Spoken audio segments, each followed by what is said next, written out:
ये कहानी एक बहुत बड़े बिजनेसमैन लड़के की है जिसका नाम मिनक्यू होता है। उसे एक बहुत ही खतरनाक बीमारी थी। उसे इंसानों से एलर्जी होती है। जब भी वो किसी इंसान को हाथ लगाता या छूता, उसके जिस्म पर दाने होने लगते, लाल रंग की जिल्द हो जाती, यहाँ तक कि सांस लेने में भी दिक्कत होती थी। मिनक्यू अपनी इस बीमारी से बहुत तंग था। वो आम इंसान की तरह जिंदगी गुजारना चाहता था। उसे भी अपनी जिंदगी में कोई दोस्त चाहिए थी, उसे शादी करनी थी, मगर अपनी इस बीमारी की वजह से वो हमेशा अकेला रहता। यही वजह थी कि उसने अपने आप को 10 साल से घर में कैद किया हुआ था। मिनक्यू अपना इलाज अपने घर पर ही करवाता था। एक दिन उसका डॉक्टर घर पर आता है और मिनक्यू से कहता है कि वो अपनी इस बीमारी के साथ रहना अब सीख ले, क्योंकि उसकी इस बीमारी का कोई इलाज नहीं था। साथ ही वो उसे हाथ पर बांधने के लिए एक घड़ी देता है जिसमें अलग अलग तरह के रंग थे जो इसकी एलर्जी की हालत को बताएंगे। नीले रंग में एलर्जी नॉर्मल, पीले रंग में हल्का सा अटैक होगा, ऑरेंज में मिनक्यू की वेन्स नसें काम करना बंद कर देंगी, और जैसे ही लाल रंग होगा वो कुछ ही देर में मर जाएगा। एक दिन एक साइंटिस्ट मिनक्यू से राब्ता करता है जिसका नाम होंग था। वो बताता है कि उसने अपनी टीम के साथ मिलकर एक रोबोट तैयार किया है जो कि बिल्कुल एक इंसान की तरह काम करेगी। मिनक्यू अगर उसे हाथ भी लगाएगा उसे एलर्जी का अटैक नहीं होगा। साइंटिस्ट होंग उसे इस रोबोट की कीमत $100 बिलियन बताता है। अब अगले दिन जब मिनक्यू लैब में जाकर उस रोबोट को देखता है, जिसे देखकर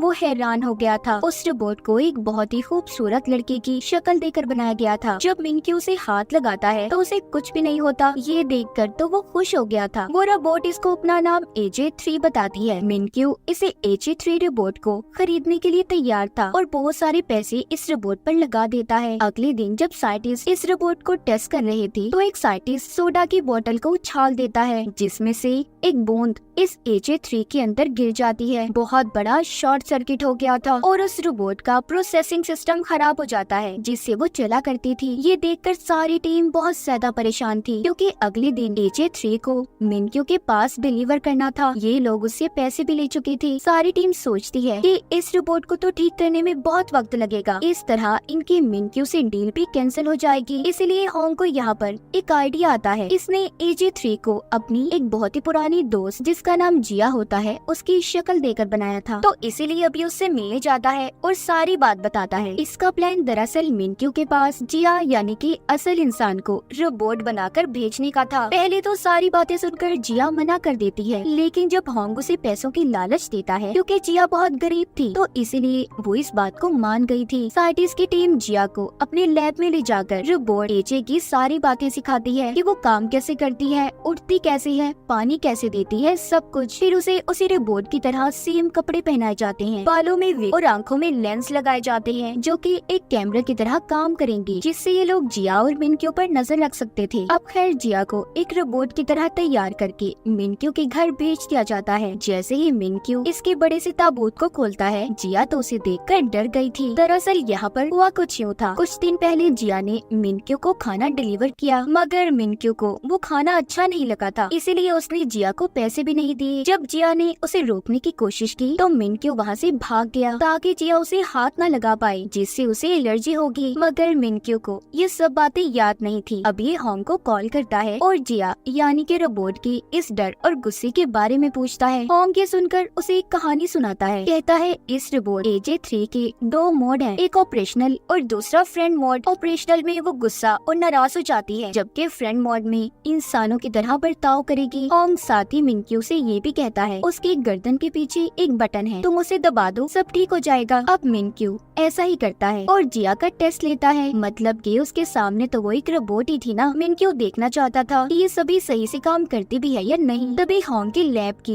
लाइट चली जाती है। अब ये सब कुछ जिया को अकेले ही संभालना था क्योंकि होंग तो अब उससे राब्ता नहीं कर सकता था। मिनक्यू सबसे पहले एक बॉक्स खोलने का कहता है जिसको एक मैथ के कोड के हिसाब से खोलना था, मगर जिया का मैथ तो बहुत ही कमजोर होता है तो इसीलिए वो उस बॉक्स को तोड़ देती है। दूसरा टेस्ट उसका एक उबले हुए अंडे को छीलने का था जिसे उसको 10 सेकंड में पूरा करना था। जिया अब क्योंकि रेस्टोरेंट में काम करती थी इसीलिए इस टेस्ट को वो बड़े ही आराम से पास कर लेती है। मिनक्यू उसकी इस बातों से बहुत खुश हो गया था और उसे अपने साथ रखने का सोच लेता है। जब उधर लैब की लाइट आती है, होंग उसकी टीम जिया के लेंस से जुड़ जाते हैं। वो देखते हैं कि जिया मिनक्यू पर चिल्ला रही थी क्योंकि वो तो उसकी बैटरी चेक करने के लिए उसकी कमर पर हाथ रखता है। इसीलिए अब मिनक्यू होंग को कॉल करके कहता है तुम मुझे धोखा दे रहे हो, इस रोबोट की तो बैटरी ही खराब है। वो ये सुनकर कहता है देखिए ऐसा कुछ नहीं है और जब भी तुम्हें लगे कि इस रोबोट में कोई प्रॉब्लम है तो तुम इसे मेरे पास ले आना, मैं ठीक कर दूंगा। अगर तुमने उसे हाथ लगाया तो शॉर्ट सर्किट भी हो सकता है।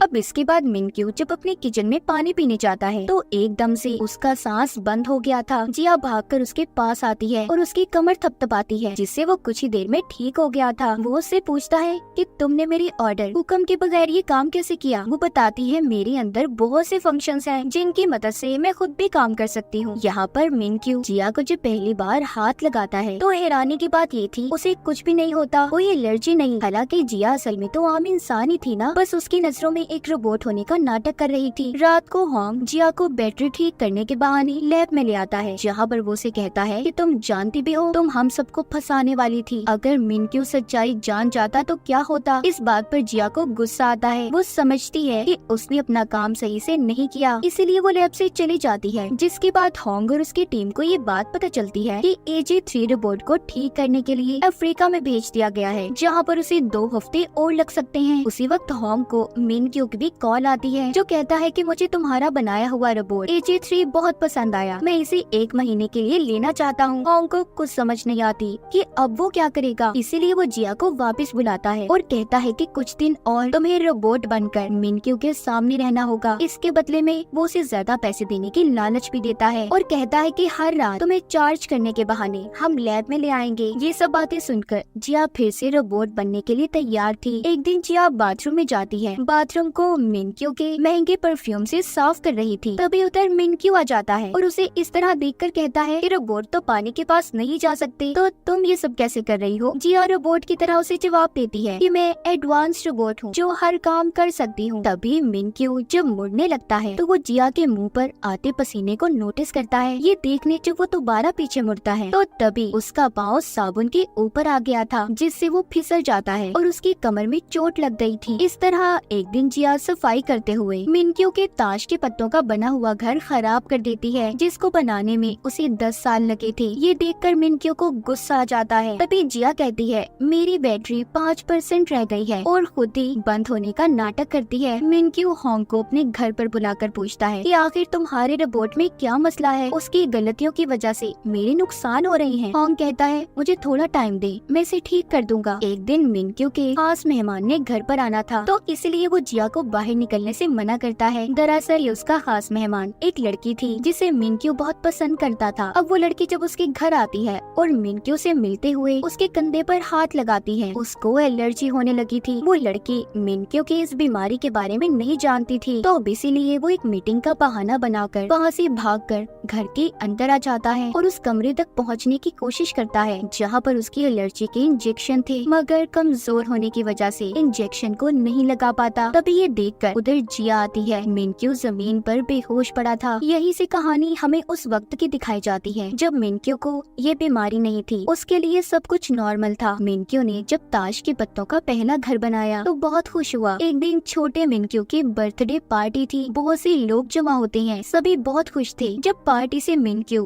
अपने मॉम डैड के साथ घर जा रहा था तो उसका गुब्बारा उसकी डैड की आंखों के सामने आ गया, जिससे उन्हें सामने से आने वाला ट्रक नजर नहीं आया और उनकी गाड़ी का एक्सीडेंट हो गया, जिसमें मिनक्यू के मॉम डैड मारे गए। उनके फ्यूनरल पर बहुत से लोग जमा थे। तभी मिनक्यू का बड़ा बनने की कोशिश में लगे थे। दरअसल उन्हें मिनक्यू से कोई मतलब नहीं था, वो सब तो इसके डैड की जायदाद के पीछे पड़े थे। तभी एक दिन मिनक्यू को एक लिखा हुआ नोटिस मिलता है जो कि मैडम एक्स का था, जिनके बारे में हमें आगे जाकर पता चलेगा, जिसमें लिखा था कि बच्चे तुमने किसी भी पेपर्स पर साइन नहीं करने।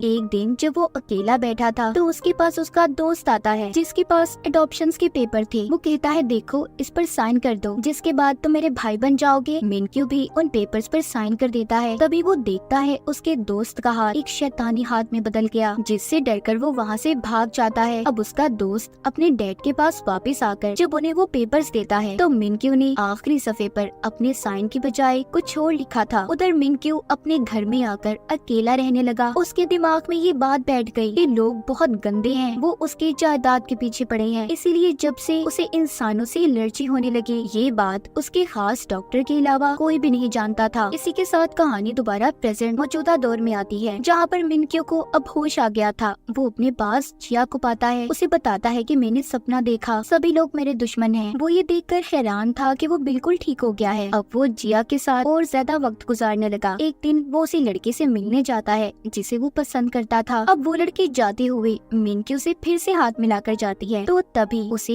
एलर्जी हो गई थी। वो अपना इंजेक्शन निकालकर लगाने की कोशिश करता है, मगर फिर सोचता है कि आखिर वो कब तक ऐसे जिंदगी गुजारता रहेगा, इसीलिए वो अपने इंजेक्शन को पानी में फेंकने जाता है। तभी जिया उसके पास आती है और ये क्या, उसकी एलर्जी खत्म हो गई थी। बिना किसी इंजेक्शन को लगाए बगैर उसकी घड़ी का टेम्परेचर भी नॉर्मल नीले रंग पर आ जाता है। जब ये वापस घर जा रहे होते हैं तो मिनक्यू एक आदमी से टकराकर गिर गया था, मगर इसे तब भी कुछ नहीं होता। ये सब देखने के बाद तो उसे अपने ऊपर यकीन ही नहीं आता कि वो ठीक हो गया है, इसीलिए अब वो ये देखने के लिए कि वो ठीक है या नहीं, वो जिया को लेकर लोगों की भीड़ में जाने का फैसला करता है, जो उसने कभी भी अपनी जिंदगी में नहीं किया था। जब दोबारा से वो एक बच्चे से टकराता है तब भी उसे कुछ नहीं होता। एक बार फिर जब उसे एक आदमी हाथ लगाता है, इस बार भी उसे कुछ नहीं हुआ था। वो अपने डॉक्टर को कॉल करता है और कहता है कि मैं बिल्कुल ठीक हो गया हूँ। तभी एक आदमी जब इससे टकरा जाता है, यहाँ पर जिया भी उसके साथ नहीं थी। मिनक्यू की एलर्जी दोबारा शुरू हो जाती है। जब ये दूर खड़ी जिया की तरफ देखता है तो ठीक हो जाता है। कॉल पर मिनक्यू डॉक्टर से कहता है कि कोई तो है जिसे जब मैं देखता हूँ ना तो ठीक हो जाता हूँ। ये सब सुनकर डॉक्टर भी हैरान थे। मिनक्यू भागकर जिया के पास जाता है और कहता है कि मैं तुम्हारे लिए दुनिया की सबसे बड़ी बैटरी खरीदूंगा, तुम हमेशा मेरे पास रहोगी। घर आकर वो सब कुछ दोबारा से डॉक्टर को बताता है। डॉक्टर कहते हैं मिनक्यू मैं हैरान हूँ कि तुम बिना इंजेक्शन के ठीक हो गए। अब मिनक्यू जहाँ पर भी जाता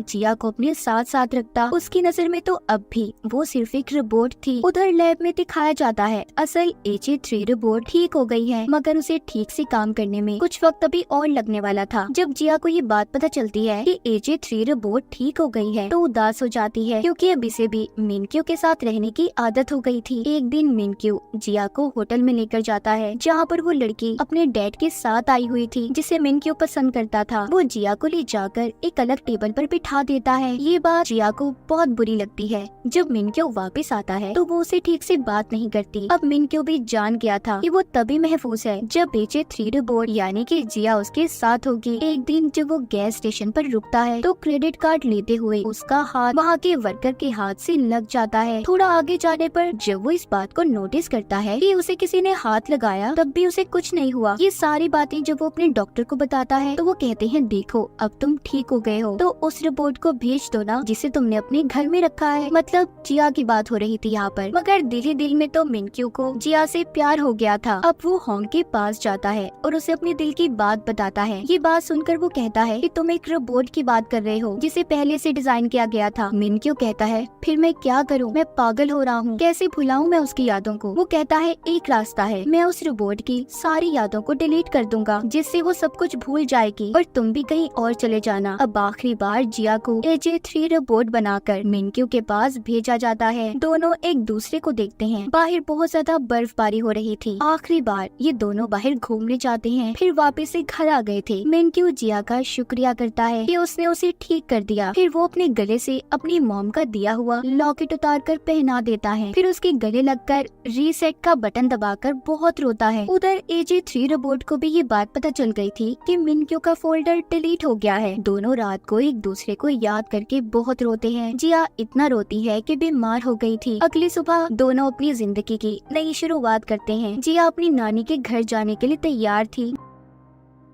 जब वो ट्रेन में बैठी थी तो इत्तेफाक से उसी ट्रेन में मिनक्यू आता है जिसने जिया को देख लिया था। वो सोचता है कि इस लड़की की शक्ल तो बिल्कुल AJ3 रोबोट जैसी है। दोनों एक दूसरे के आमने सामने बैठे थे पर बात तक नहीं करते क्योंकि जिया को मिनक्यू के साथ बोलने से मना किया गया था। अब ये होंग को कॉल करता है और बताता है कि मैंने तुम्हारे रोबोट जैसा एक चेहरा देखा। वो कहता है हाँ, मैंने उस रोबोट को अपने खास की शक्ल दी थी। तो मिनक्यू कहता है क्या मैं उस इंसान से बात कर सकता हूँ? वो कहता है नहीं। इतना कहकर कहकर उसने कॉल को काट दिया था। मिनक्यू को यहाँ पर शक हो जाता है, इसीलिए वो जिया का पीछा करता वहाँ तक आ गया था जहाँ पर ये नौकरी करती और अपनी नानी के पास रहने वाली थी। उसकी नानी का एक होटल था। सब चले गए थे मगर मिनक्यू बैठा उसका इंतजार कर रहा था। जिया तंग आकर उसके पास जाकर बताती है कि हाँ, मेरा ही चेहरा AJ3 को दिया गया, इसके बदले मुझे बहुत से पैसे दिए गए थे। ये सब बताकर वो उसे वहाँ से जाने का कहती है मगर मिनक्यू अब इसके पास ही रहना चाहता था। कुछ दिन में उसकी जिया की नानी के साथ भी दोस्ती हो गई थी और वो जिया के साथ वो सब बिताए पल गुजारता है जो इसकी नजर में उसने AJ3 रोबोट के साथ गुजारे थे। एक दिन जब वो वापिस आया तो देखता है जिया उधर होटल में नहीं थी, वो अपने नानी के घर से जा चुकी थी। अब वो उसे पागलों की तरह यहाँ वहाँ ढूंढता है। तभी वो उसे समंदर के किनारे बैठी हुई मिलती है। उसकी नजर जिया के गले में उस लॉकेट पर जाती है जो उसने AJ3 रोबोट को पहनाया था। जिया उससे वो हार छुपाने की कोशिश भी करती है मगर मिनक्यू ने उसे देख लिया था। उसकी हालत बहुत खराब थी। उसे समझ आ जाती है कि उसके साथ बहुत बड़ा धोखा हुआ है। उसकी एलर्जी लाल रंग पर पहुंच गई थी जो ऐसा इसके साथ कभी नहीं हुआ था। वो जमीन पर गिर जाता है। उसके बचने के चांसेस भी बहुत कम लग रहे थे। तभी उधर होंग और डॉक्टर आ जाते हैं जो इसे इंजेक्शन लगाते हैं और घर ले आए थे। उसका इलाज किया जाता है। यहाँ पर जिया मिनक्यू से मिलकर उसे सब कुछ बताना चाहती थी मगर डॉक्टर उसको मना करते हैं। जब मिनक्यू ठीक हो जाता है तो उसके पास उसका एक खास असिस्टेंट आया था जो उसको जिया और होंग की कंपनी के खिलाफ केस करने का कहता है कि उन्होंने उसे धोखा दिया। यहाँ पर हमें ये भी पता चलता है कि वो असिस्टेंट दरअसल जिया का भाई था। उसने जिया के इस धोखे के बाद मिनक्यू के पास से नौकरी छोड़ दी थी। अब मिनक्यू होंग की टीम के पास जाता है और उसे अपने साथ धोखा करने के जुर्म में उनके लैब को खाली करवा देता है। उधर जिया भी मिनक्यू के लिए खाना बनाने में मसरूफ थी। वो रोज उसके लिए खाना बनाकर ले जाने लगी थी लेकिन मिनक्यू को उस पर बहुत गुस्सा था। वो उसका खाना रोज कचरे के डब्बे में फेंक देता। जिया उससे कहती है तुम जो मर्जी करो, मैं रोज तुम्हें खाना देने आऊंगी। मिनक्यू जब रात को सोने लगा था तो उसे जिया की याद सता रही थी। वो बाहर अपनी नौकर के पास जाता है जो आग जलाकर बैठा हुआ था। वो उससे पूछता है कि तुमने भी मुझसे कोई झूठ बोला है तो अभी बता दो। नौकर जवाब देता है कि नहीं, मगर हर इंसान अपनी जिंदगी में कोई ना कोई झूठ लाजमी बोलता है। अगली सुबह दिखाया जाता है जब जिया मिनक्यू के लिए खाना ला रही थी। रास्ते में एक बच्चा आ जाता है जिस वजह से उसकी बाइक का एक्सीडेंट हो गया था और उसके हाथ पर चोट लग जाती है। अब मिनक्यू के पास जिया जब वक्त पर नहीं पहुंचती तो वो बेचैन हो जाता है क्योंकि दिल ही दिल में तो वो उसे बहुत चाहता था। अब जिया दिन में आने की बजाय रात को आती है। रूटीन की तरह उसके टेबल पर खाना सेट करती है और जाने लगी थी कि तभी उधर मिनक्यू आता है। कहता है कि तुम मुझसे झूठ बोलकर और धोखा देकर कितनी खुश नजर आती हो ना। जिया कहती है मेरी बात तो सुनो, मैं तुम्हें बहुत कुछ बताना चाहती हूँ। मगर मिनक्यू कोई भी बात सुनने के मूड में नहीं था और गुस्से से गिलास को तोड़ देता है जिसका कांच जिया के हाथ पर आकर लगा था। उसके हाथ से खून आने लगता है मगर फिर भी वो मिनक्यू से माफी मांगती है और चली जाती है। सुबह को मिनक्यू के घर जिया की दोस्त आती है। उसे समझाने की कोशिश कर रही थी। कहती है कि देखो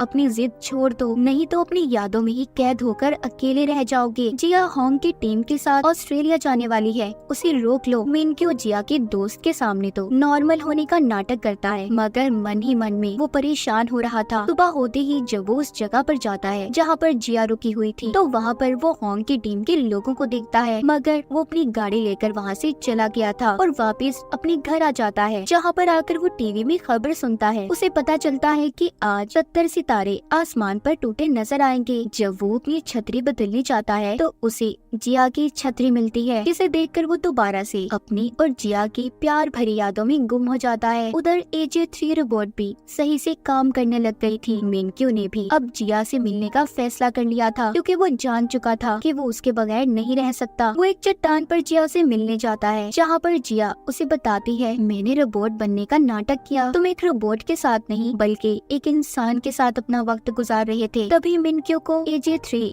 यानी कि जिया के साथ बिताए हुए पल याद आते हैं। वो कहता है और सच सच बताओ जिया, तुमने मेरे से और कितने झूठ बोले हैं। मैं कितना पागल बेवकूफ इंसान था ना कि असल इंसान और रोबोट में फर्क ही नहीं कर सका। जिया कहती है नहीं, मैंने तुमसे इसके अलावा कोई और झूठ नहीं बोला। तुम्हारे साथ तो वक्त गुजारना मुझे अच्छा लगता था। इस बात पर वो उसे अपने पास बैठने का बोलता है और कहता है अब जो भी बात तुम्हारे दिल में है ना सब बता दो मुझे। वो कहती है मैंने तुम्हारे साथ जितने भी पल बिताए मुझे सब याद है। मैं तुम्हें कभी खोना नहीं चाहती थी और मैंने कई बार बार कोशिश की कि तुम्हें सच बता दूं, सिर्फ इस वजह से रुक गई कि कहीं तुम्हारी एलर्जी दोबारा से ना हो जाए, क्योंकि ये सब कुछ तभी खत्म हुआ जब तुमने पुरानी यादों को अपने दिमाग से निकाल दिया। ये सुनकर मिनक्यू जिया को अपने पास करता है, मगर फिर उसे याद आ जाता है कि उसे तो एलर्जी है। वो जिया से कहता है, हमारा साथ यहीं तक था, तुम अपने रास्ते और अब मैं अपने रास्ते। मैं दूर चला जाऊंगा सबसे, जहाँ पर इंसान मेरे करीब ना आए, और पहले की तरह जिंदगी गुजारने लगूंगा। ये सुनकर जिया उसे रोक लेती है और बहुत रोती है, कहती है, प्लीज